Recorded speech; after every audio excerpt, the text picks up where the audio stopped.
Ladies and gentlemen, I welcome everyone here and those of you who are online to the funeral services of Joyce June Kaiser. By way of introduction, my name is David. I'm just a friend of the family, not a clergy. We begin the service with the 23rd Psalm, and I ask those of you with the service folder to open up in the inside as we read together, "The Lord is my shepherd, I shall not want. He maketh me to lie down in green pastures. He leadeth me beside the still waters. He restoreth my soul. He leadeth me in paths of righteousness for his name's sake. Yea, though I walk through the valley of the shadow of death, I will fear no evil, for thou art with me. Thy rod and thy staff, they comfort me. Thou preparest a table before me in the presence of mine enemies. Thou anointest my head with oil, my cup runneth over. Surely goodness and mercy shall follow me all the days of my life, and I will dwell in the house of the Lord forever." And we read from Ecclesiastes, "For everything there is a season, a time for every experience under heaven, a time to be born and a time to die, a time to plant and a time to uproot what is planted, a time to tear down and a time to build up, a time to cry and a time to laugh, a time to grieve and a time to dance, a time to throw stones and a time to gather stones, a time to embrace and a time to refrain from embracing, a time to seek and a time to lose, a time to keep, a time to throw away, a time to tear and a time to sow, a time to keep silent and a time to speak."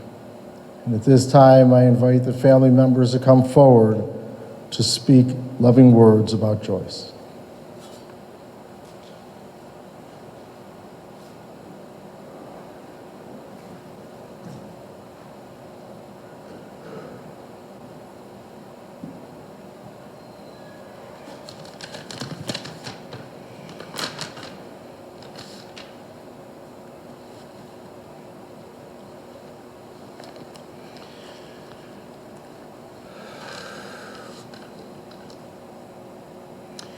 I loved my mother-in-law. She was a light and energy when she entered a room. Personality plus. Charles Dickens wrote, "It was the best of times, it was the worst of times." Joyce lived a beautiful life except the last 10 years. Joyce knew everyone and everyone knew her. Joyce loved her family, her life, and her friends. Joyce loved Cindy, and Cindy said that Joyce was her best friend. Joyce brought up Cindy to be the nicest, warmest, most caring person that I ever met. How can a mother do better than that? Joyce's genes are in my daughters, Amanda and Dana, and in their children, my grandchildren, Jasper, Silas, Piper, and Dylan. A job well done. When we close our eyes, we all have a bouquet of memories of Joyce and stories to tell. Love doesn't die. I love you, Joyce. I love you, Gigi.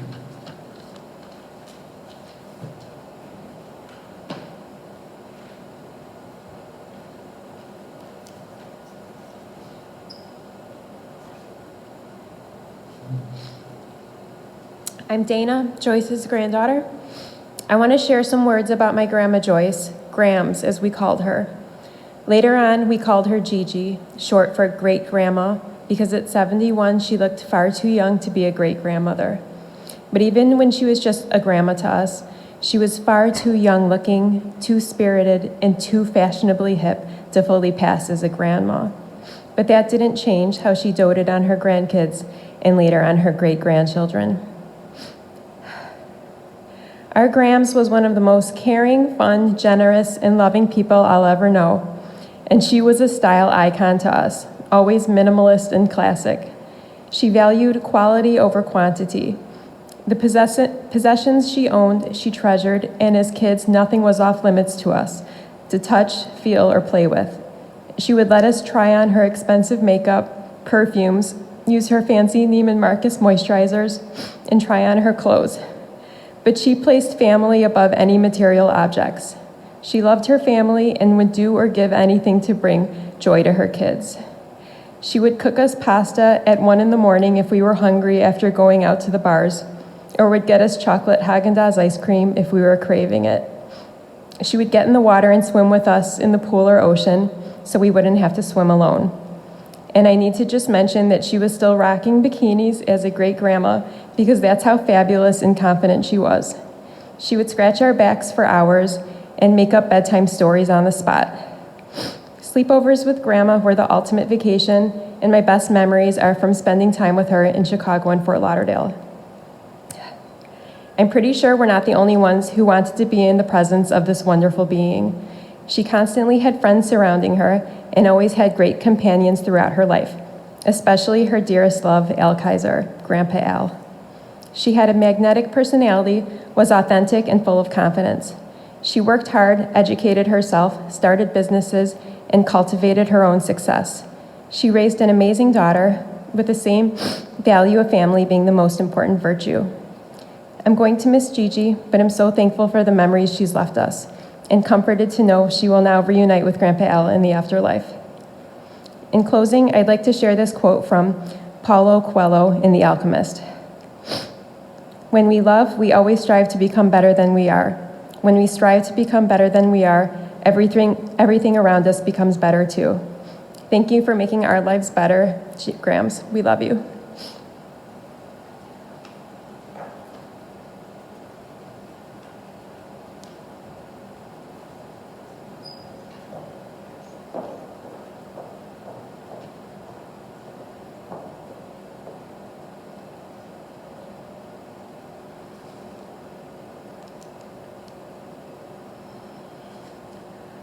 Good morning, I'm Bobby. I'm Al's daughter, and almost 50 years ago, my dad called me and said, I think that I want to marry Joyce, but it hasn't been a year since your mother passed away. And I go, who made that ridiculous year rule?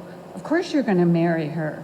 She's beautiful, glamorous, kind, loving, caring, smart, funny, and Ron and I love her. I'm not good at this. And now we don't have to also come down for brunch every Sunday morning to be with you. You have somebody lovely to be caring for you. So with Cindy, Ron, and me being only children, we would grow into this big, loving family that we have now. And it was because Joyce came into my life and our life. We loved her from the day we met her, and we will love her for the rest of our lives. And later on, when our daughter, my husband Ron, and our daughter, my husband Ron and I had our daughters, Kristin and Nikki, they were always her precious little granddaughters. And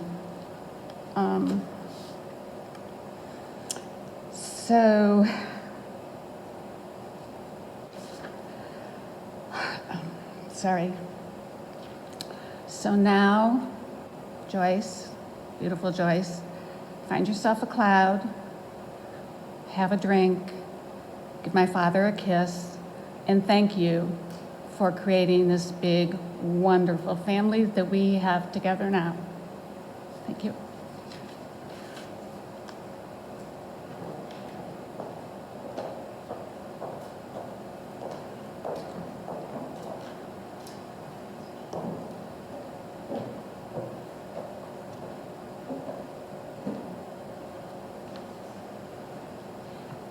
I'm Amanda, Joyce's granddaughter.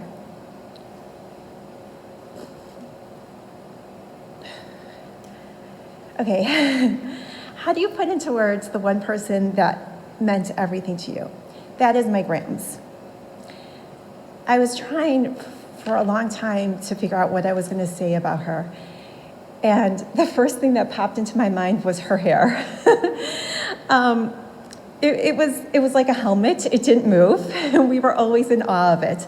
I remember when I was in grammar school, we learned about the hole in the ozone layer. And I immediately called her up and I said, Grandma, it's your fault that there's a hole in it because of all the Aquanet you spray in your hair. And I remember shopping her one time at the toy store, at Cut Rate Toys, and she was screaming out for me. I was in a different aisle. She's like, Amanda, where are you? I'm like, don't worry, I can see you, Grams. Your hair is like a light bulb. And she just did that laugh that she always does. But all teasing aside, and I love to tease her, I remember standing in this very room when I was 11 years old and we said goodbye to Grandpa Al. And I remember this so vividly. When we said goodbye to him and I saw that there was a space for her next to him, I remember saying to her, why isn't there a spot for me? Because, and I remember saying, I'm so small, I could fit in between you two.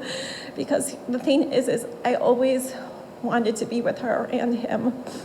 And I still feel that way today. Because simply put, she and Grandpa Al were the best company around. We all loved being with them. I mean, I spoke to Grandma every day. I still remember all of her phone numbers. But there was one call that was actually really funny.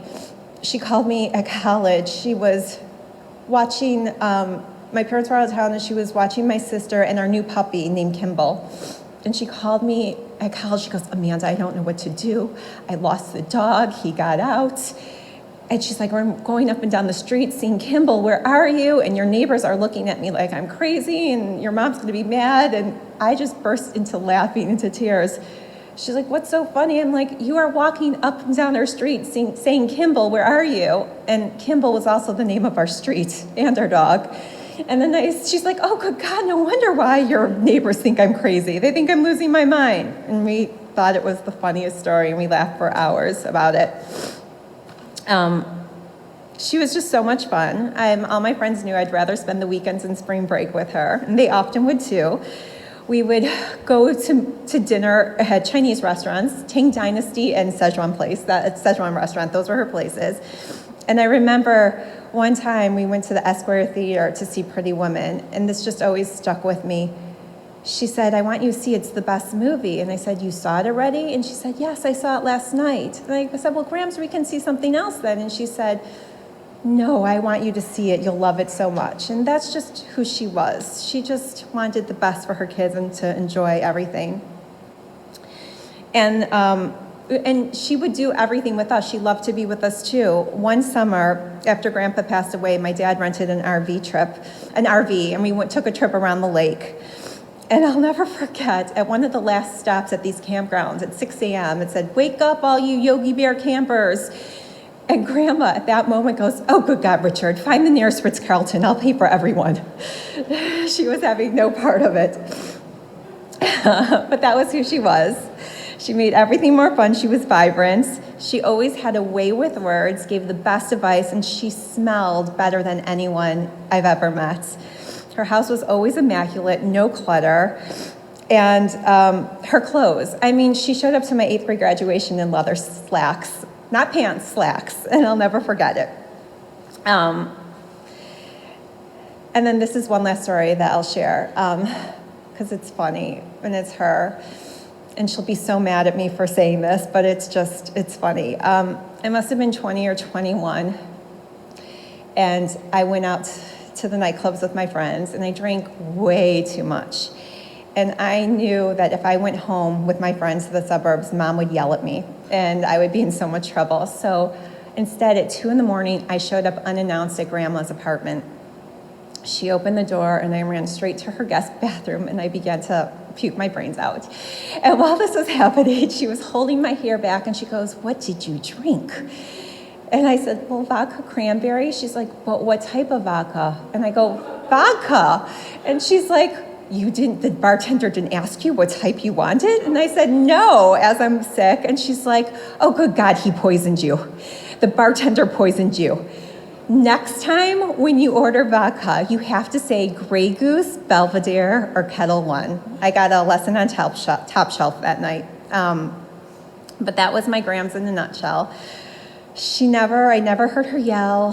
She just always wanted the best for all of us, and she loved all of us so much. And there's one thing that I knew in life for sure. There were some kids, someone who was the prettiest, someone who was the smartest, someone who had the biggest house, all of these things. But the one thing I knew for sure is that I had the best grandma out of anyone. And Mom too. And I won the lottery. Our whole family did. And so I'm so thankful for that. And I'm gonna miss you more than you know.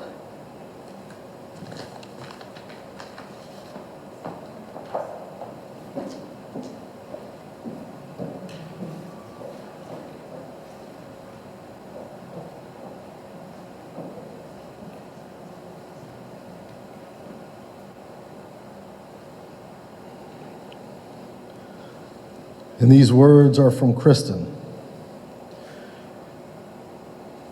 I think I need to put my glasses on. In the solar system of our incredible family, my grandma Joyce could only be described as the sun, warm, glowing, full of energy, and a source of light to everyone she knew and loved. As a kid, I could not even believe my luck that this glamorous, larger-than-life woman was actually my grandmother. Her beauty was undeniable. Her style was impeccable. Her chutzpah and business sense were inspiring. Her laugh was infectious. Her wit was famous, and her heart was full of generosity, laughter, and love. I knew when I spoke to her that I would be first met with her always energetic greeting, "Hi, my baby," and that, of course, I would have her full, undivided attention. Her presence was so incredibly powerful to me, and I felt lucky just to feel loved by her every single day. The love she shared with Grandpa Al was for the ages. The relationship was full of life, adventure, and fun. Something even I could sense as a young girl in their amazing home on Lakeshore Drive. Every time we went to visit, which was such a treat for me, I would go through her makeup and her jewelry, her shoes and her coats, anything that I could touch or try on, in the hopes that I could embody some of her magic and her sparkle for even just one little while. She enveloped everyone with her warmth. I always felt loved and genuinely seen and heard by Joyce, and so did everyone who had the amazing good fortune to meet her. She was generous in every way, with her laugh, her smile, her spirit, and her heart. She was absolutely unlike anyone else's grandmother. I can definitely say that for sure. She was a true force of nature, and I feel so grateful to have been loved by her. The sunshine of her life will continue to keep me warm, inspire me, and remind me of what it means to love with my whole spirit and my full heart.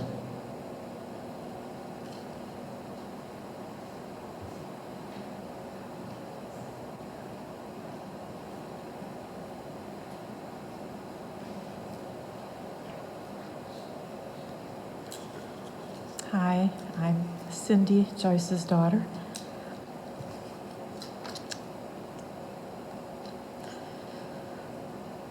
I know it's going to be hard. How do I distill my mom's essence? My mom was nothing short of fabulous. She was a whirlwind of excitement, full of pep, ready for anything. She was my mentor, my best friend. She was truly gorgeous on the outside, but even more beautiful on the inside. Her hair, makeup, clothes, her figure, impeccably sharp. But more than that, she was fun, loving, warm, kind, so generous, so selfless. Things were not important to her. People were. On top of that, she was extremely smart and artistic. Some people see things half empty and others see things half full. My mom saw everything just full, plenty for all. She'd fill those glasses to the top and make everyone happy to drink. In the 50s, her clientele was moving north, so she opened with her very best friend and business partner, always Corinne Bruno, L'Elegance in Skokie.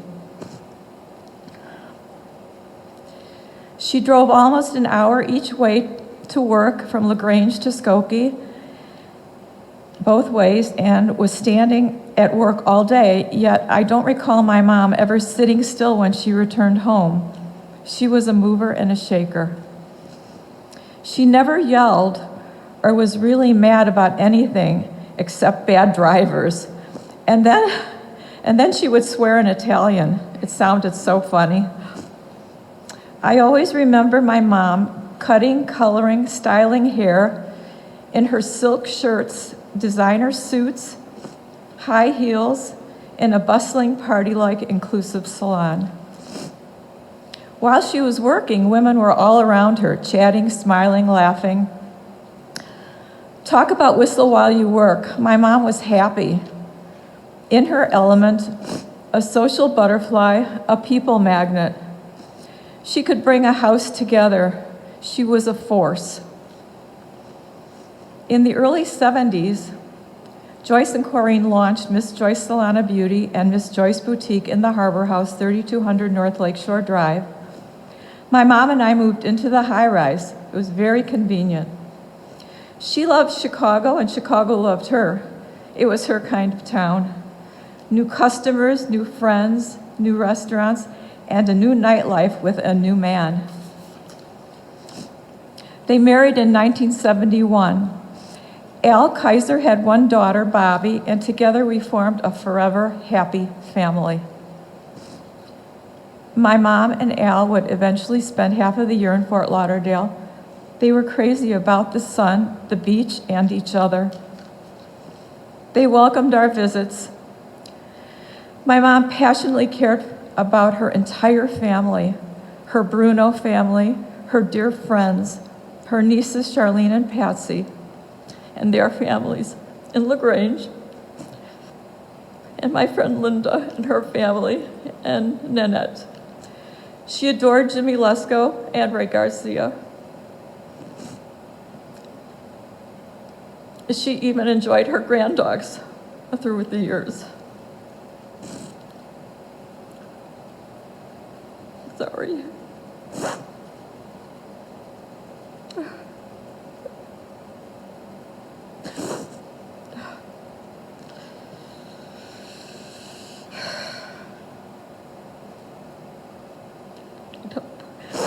Unfortunately, Alzheimer's shortchanged her. Her last 10 years of life. My mom lived with us for 5 years. They were great. A cute story. I would take her to the health club to work out with me. She would walk the track. I couldn't leave her alone. She attracted the older men. One of them asked me if she was available. She was always a charmer. Because my mom was a giver, not a taker, she would have had a hard time knowing she had Alzheimer's. She would have been tipping everyone when they helped her. My mom would have been overwhelmed with love and affection and appreciation for all the kind, devoted healthcare workers and nurses at the Northbrook Inn and earlier at Silverado. They are truly heroes and extraordinary human beings to do what they do so lovingly. They would even buy my mom Joycey gifts. One of them just told me, my mom in her feeble voice rallied the words, tried to touch her arm and said, "Thank you, honey." She had a wonderful hospice nurse from Journey Care, Julie. I want to thank her so much. I loved and will miss my mom. I was so lucky. She will ever shine through us and for us.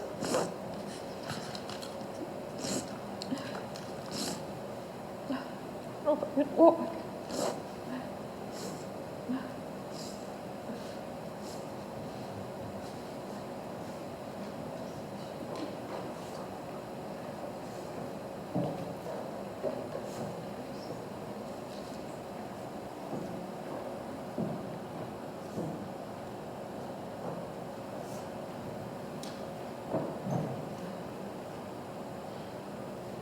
So as we draw to a close of the service, one has to acknowledge the fact that it's a beautiful sunny day here in Chicago.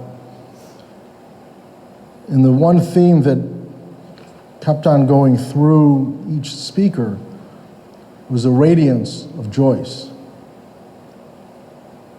Is it by chance that it's a beautiful sunny day? Or is it just a gift that she finally got after 10 years of suffering? Maybe the gods said, this is for you. You look at the beautiful yellow roses. You can also think of sunshine. If I could sign a contract today that people would speak about me the way you spoke about her, I'd sign that and take whatever she had, because what a great testimony and what a great legacy. And she loved Frank Sinatra, which I think is just another great attribute. And we'll get to Frank in just a moment. But as we draw to a close, it's important that everyone knows that memorial contributions in her memory should be made to the Alzheimer's Association. And for those of you who are online, that information's on our website. And for those of you who are here, that's on the service folder.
For those of you who are online, this time we're going to close the service. The family appreciates your presence here. We hope everyone stays safe and healthy.